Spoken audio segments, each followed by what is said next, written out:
This is a CT of the abdomen with intravenous contrast administration on a 22-year-old male patient.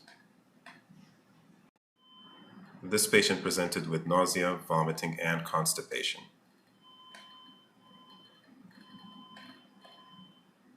Here's another look.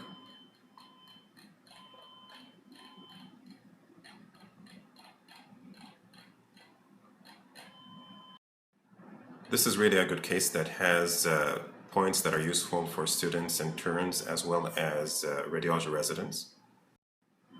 The stomach is mildly distended by fluid, but then you have collapse of this segment of bowel loop, which is the duodenum. The duodenum continues as proximal small bowel loops here, for example. So these are collapsed jejunal loops. These are segments of collapsed jejunum as well. Here. And as we continue, the small bowel loops start to dilate, starting from this area. So at least we know that the stomach, duodenum, and the proximal small bowel loops are not obstructed. The obstruction may be somewhere more distal. Now it's difficult to follow on a snapshot clip, but all these small bowel loops are dilated all the way down. So the ileal bowel loops are dilated, and this dilatation terminates at the distal ileum here. Not only that, you have a minor degree of fat stranding surrounding the abnormal terminal ileum, and there is circumferential and irregular wall thickening. To explain, this is the lumen, this is enhancing mucosa, and this is submucosal thickening here. And the abnormal thickening that extends from here to here involves a distal short segment of the terminal ileum, about 3 to 4 centimeters. This dark area that you see here indicates the location of the Ileocecal Junction, where the ileum becomes cecum. The reason this looks dark is because the Ileocecal Junction commonly contains fat, very similar to fat that you see here. You could argue that the ileocecal junction itself is partially involved, but notice how the cecum is normal. By normal, we mean that there is no abnormal enhancement, the wall is very thin, and you don't have lots of surrounding inflammatory changes, such as fat stranding. Now, another normal feature of the large bowel in general and the cecum as well is the presence of this bubbly appearance. And these small air bubbles that alternate with higher density surrounding are consistent with fecal matter. And as we know from basic physiology, feces should only be seen within the large bowel. That's where they form. The reason I'm mentioning this is that if you go back to the dilated small bowel loops, you'll notice that you have a similar bubbly appearance here. Here's another less obvious area of bubbly appearance within a distal small bowel loop. Seeing fecal matter within the lumen of small bowel loops is abnormal, and it tells us that the content has been stagnant for a while. This stagnation, also known as fecalization, is a sign of bowel obstruction, whether complete or partial. Now, along the same lines, let's go back to the cecum, which is normal without thickening or distension. So ileocecal junction, cecum, which is normal, goes all the way up to become the ascending colon, which is also normal and collapsed. This becomes a normal hepatic flexure here, which continues to become the transverse colon. So let's continue with the transverse colon, which is collapsed as well, continues to become the splenic flexure, which is also normal, then descends downwards as a descending colon, normal as well, a normal sigmoid colon here, then opens up into a rectum, which is normal and contains this fecal material that we talked about. Continuing distally with a rectum that is normal, that then becomes the anal canal. So now with the dilated small bowel loops the transition zone of narrowing in the terminal ileum, the collapsed large bowel loops, you know you have a small bowel obstruction, with the reason being located in the terminal ileum. Again, in radiology terminology, the area where you have proximal dilatation and distal collapse, or the area where you could identify the reason of obstruction, is called a transition point or a transition zone. I will try to talk more in other clips about small and large bowel obstruction. For the sake of completing the discussion here, the most common reason to have small bowel obstruction is adhesion from previous surgery, which is not the case here since this is a virgin abdomen. The patient never had surgeries before. And we know that the reason of obstruction here is a short segment of mural thickening in the terminal ileum. To give you a better appreciation of the abnormality, I'm going to show you the coronal image here. This is a dilated distal ileum that becomes narrowed due to thickening of the wall in the terminal ileum, which opens into the cecum. That shows minimal inflammatory changes in addition to small, probably reactive lymph nodes and a small amount of fluid. You could see some fluid here in front of the small bowel loops and behind it there as well. With such cases, make sure you don't have any air within the wall, which is called pneumatosis. You don't have air outside of it, which is called pneumoperitoneum. Also make sure you don't have a perforation with a resulting collection or abscess. All of these ominous findings were not seen on this CT scan, findings that I will talk about later with other cases, hopefully. What I want to concentrate on is to talk about the differential diagnosis of terminal ileitis. Or to keep it more general, let's talk about thickening of the terminal ileum, which is a very important differential diagnostic discussion. The way I divide the differential diagnostic possibilities for terminal ileal thickening is into 5 big categories. The first category is inflammatory conditions, such as inflammatory bowel disease in the form of ulcerative colitis or Crohn's. The second category is infection from various organisms, whether bacterial, fungal, or tuberculous. Special consideration should be given to TB, since that's a very common presentation in endemic areas. Commonly with TB, you'd have lymph nodes which are typically necrotic, and you'd have some peritoneal tuberculous deposits. These features are not seen on this case.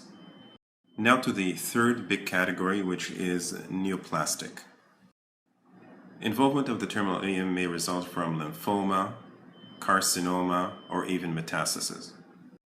Emphasis on lymphoma since this is a common area of involvement. However, the wall thickening would be more pronounced. It would typically have soft tissue appearance with no surrounding inflammatory changes, and you could see lymphadenopathy as well.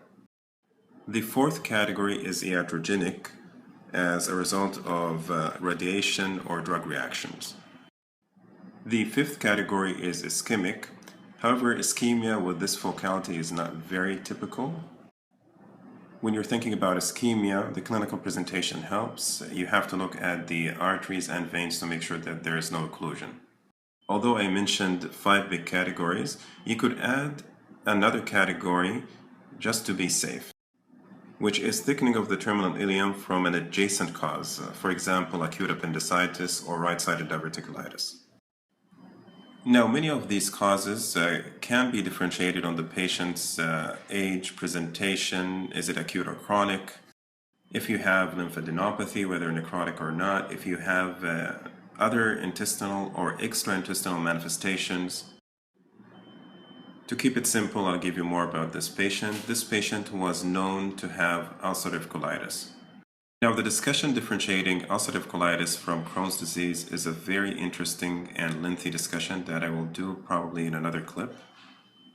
However, if you had to choose one of those, something that involves the terminal ileum, it would be more likely Crohn's. We know Crohn's could involve the digestive tract from the mouth to the anus and commonly starts at the terminal ileum. And we also know that ulcerative colitis is typically confined to the large bowels and most commonly involves the rectum. Now, this is a nice point for seniors and surgical residents. You could have involvement of the terminal ileum with ulcerative colitis. However, such involvement with ulcerative colitis is rare. People used to think that involvement of the terminal ileum in ulcerative colitis is a result of leakage of material from the cecum into the terminal ileum, leading to inflammatory changes in the ileocecal junction and in the terminal ileum, something that used to be called backwash ileitis. So the backwash ileitis theory is interesting. However, there is an argument that you might have another reason for this. Some references would argue that if you think you have ulcerative colitis, you might have a mixed picture of both, meaning that some patients may have both ulcerative colitis and Crohn's disease. Another theory is that some cases of ulcerative colitis may have direct involvement of the terminal ileum without a backwash theory. Whatever the cause is, for us what we need to remember is that terminal ileal involvement in ulcerative colitis is unusual, but it may be seen, such as in this patient who had a normal cecum with inflammation of the terminal ileum. Now let's summarize what we learned from this case. The most common reason for small bowel obstruction is post-surgical adhesion. There are several other causes, some of which we'll discuss later. When you're reviewing a CT for bowel obstruction, start either proximally or distally to decide what bowel is collapsed and what bowel is dilated. An easy way to do that is to follow the large bowel in a retrograde fashion, so if the large bowel is collapsed, you know you're dealing with a small bowel obstruction.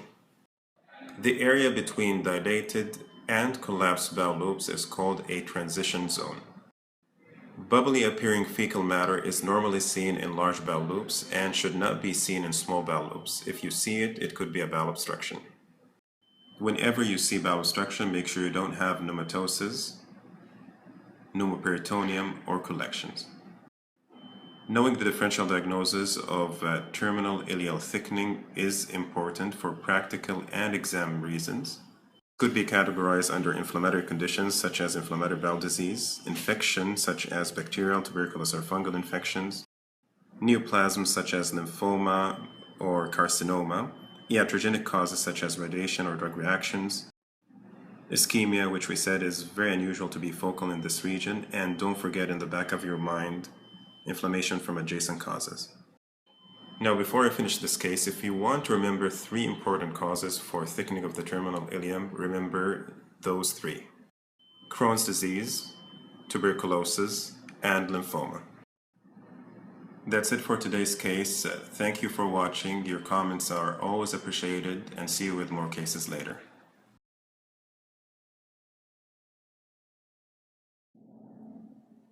This is a 27-year-old male patient.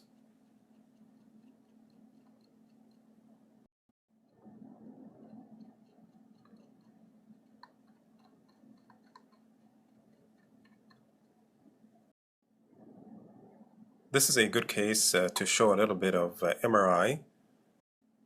Although this is a quick show and tell for seniors, I'll show a few basic things for the more junior followers.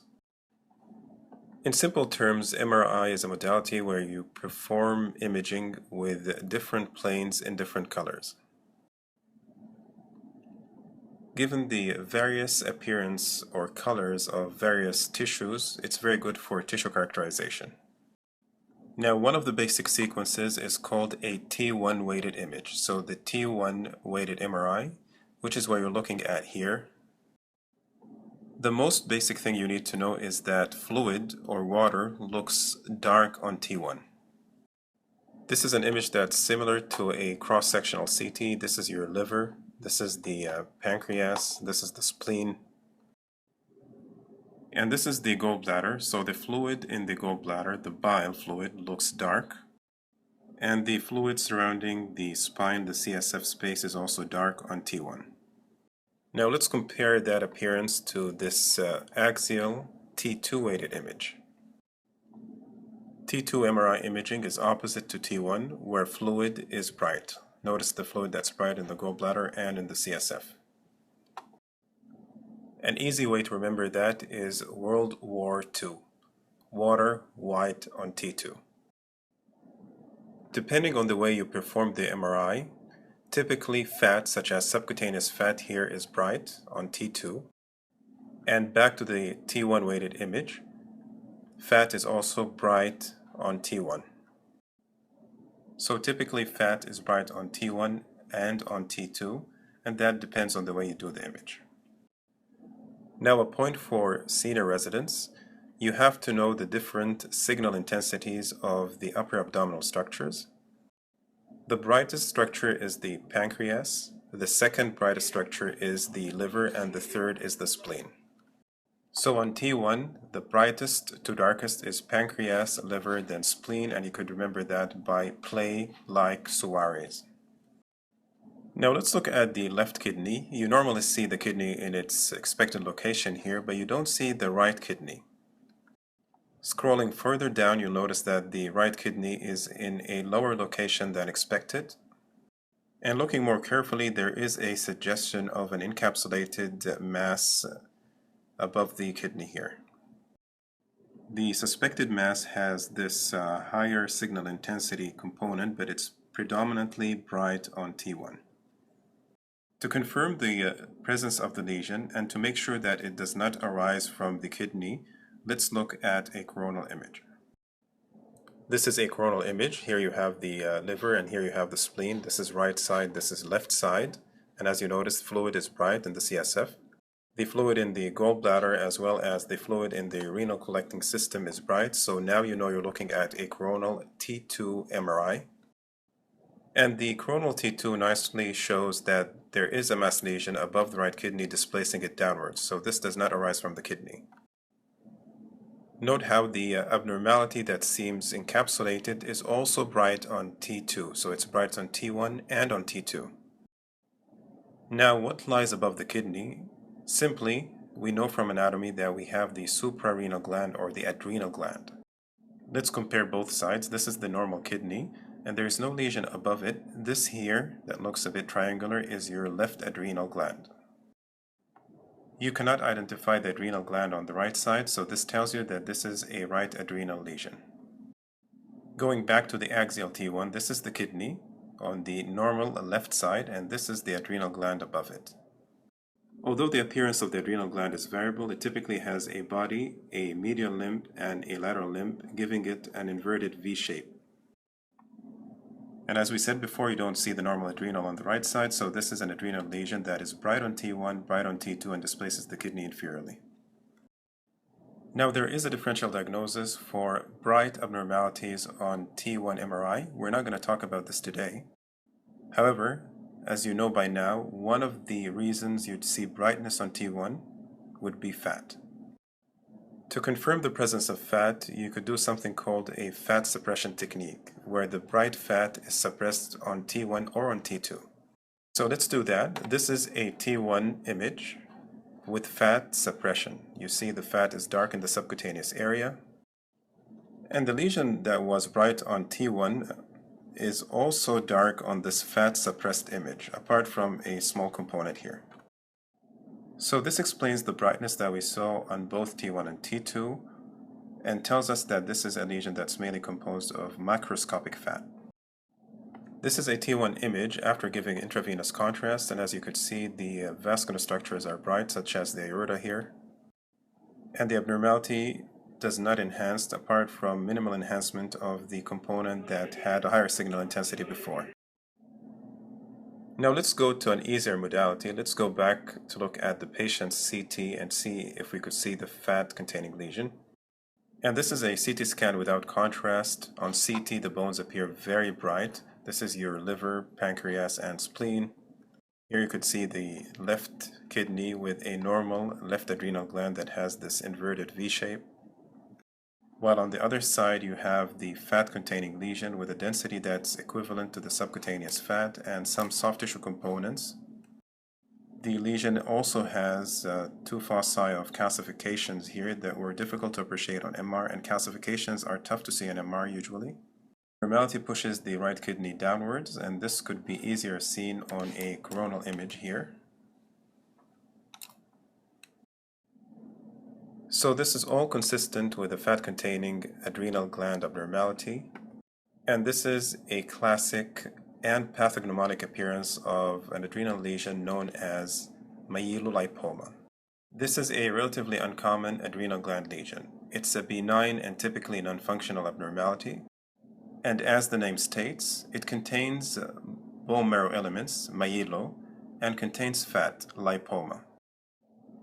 The lesion is typically asymptomatic, incidentally discovered on ultrasound, CT, or MRI. Rarely, the lesion may be symptomatic from pressure symptoms due to a large size, or it might bleed because it has vascularity as well. But mostly, this is a show-and-tell lesion. Once you see it, you know what it is, and it's a no-touch abnormality. If you're sure that the lesion is arising from the adrenal gland and it contains macroscopic fat, then it's a myelolipoma and you don't have a differential diagnosis. You need to make sure that it's not arising from the kidney. In that case, it could be something called an angiomyolipoma, or arising from the retroperitoneum and involving the adrenal gland, and in that case it could be a liposarcoma. In most cases, the diagnosis is easy and clear. You see it once, you know it forever. So let's summarize what we talked about. We talked about a few MRI concepts. MRI is imaging with different planes and different colors. That's why it's very good for tissue characterization. On T1, fluid such as that in the gallbladder and CSF is dark. On T2, fluid in the same structures is bright. Remember that by World War II, water white on T2. A more advanced tip for seniors, the pancreas is the brightest structure in the upper abdomen, followed by the liver and finally the spleen, play like Suarez. If you want to know more about this, we have a small tip and trick clip number 3 on our YouTube channel. We also learned that nowadays most sequences are performed in a way that fat, whether outside the abdomen or in the abdomen, is bright on T1 and on T2. That could be easily confirmed by fat suppression, which is the technique we used here to confirm the presence of macroscopic fat in the right adrenal lesion. Make sure this lesion arises from the adrenal gland. Make sure you're seeing the normal, typically inverted V-shaped adrenal gland. If it is an adrenal gland lesion that contains macroscopic fat, which you could easily confirm on CT as well, this is a myelolipoma. Make sure it's not something arising directly from the retroperitoneum, such as a liposarcoma, or from the kidney, such as an angiomyolipoma. Remember, an adrenal myelolipoma is an uncommon, typically asymptomatic, no-touch lesion. Thanks for watching. More cases later this week.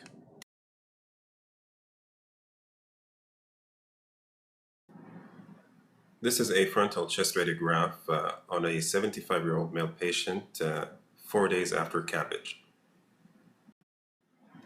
The patient has the expected sternal wires that are intact. The patient has small bilateral pleural effusions and overlying opacities that are likely related to partial atelectasis, not surprising after recent surgery. Now, the reason I'm showing this case is for something different. It's a good teaching point for everybody, radiology residents in particular. Do you see something else? This is the patient's preoperative chest X-ray, showing a normal appearance apart from a borderline cardiac size. This is his chest X-ray after CABG, showing an endotracheal tube, a right central line, and drainage tubes. And here are the median sternotomy wires. Allowing for the limitations of such a portable AP supine film, nothing else could be said. This is his chest X-ray, which is also a portable AP semi-sitting radiograph 1 day after CABG. The endotracheal tube has been removed. You have your right internal jaggulocentral line, thoracic drainage tubes, median sternotomy wires. Yet the patient was complaining of vague upper chest pain. Have you seen the abnormality now? Now let's go to the first chest X-ray that we started with, which was a few days after CABG, and here the abnormality is clear. The patient has a displaced acute fracture of the first left-sided rib.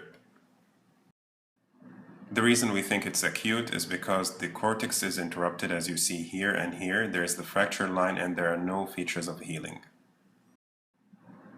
If this were to be long-standing, you'd expect to see some sclerosis and callus formation. If the bones are opposed well, you're going to have normal union.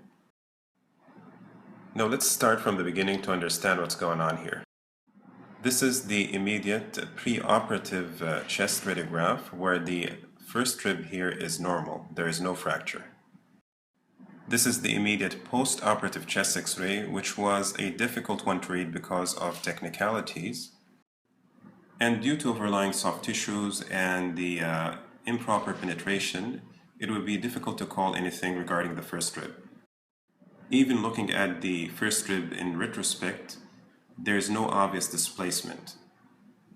So both a lower quality film and the lack of displacement at this point made detecting this rib fracture very difficult. Now on this first day post-operative radiograph, the displaced left first rib fracture is very clear. The displacement makes it easier to see this fracture. The question is, why did this happen?